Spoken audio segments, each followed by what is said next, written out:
Violence à Gaza, l'ONU adopte un texte condamnant Israël. Frontière Gaza-Israël, avril 2018. À droite de l'image on voit les tentes des manifestants gazaouis qui réclament le droit au retour sur leur terre dans le cadre de la « marche du retour ».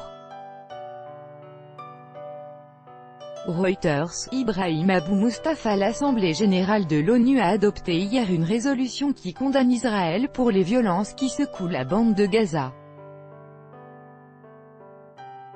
Elles ont fait plus de 120 morts et des milliers de blessés par balles depuis le mois de mars.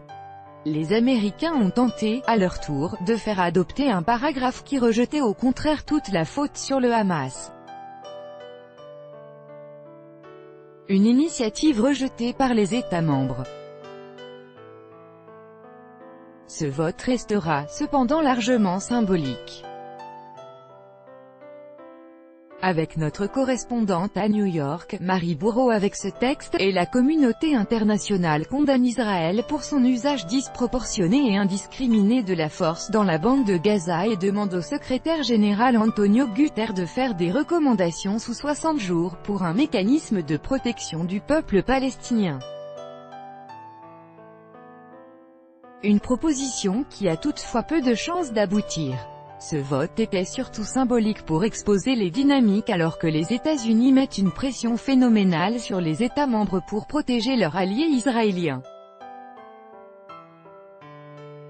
Les diplomates se sont d'ailleurs montrés surpris du score très honorable des Palestiniens qui ont recueilli 120 voix positives, 45 abstentions et 8 voix contre.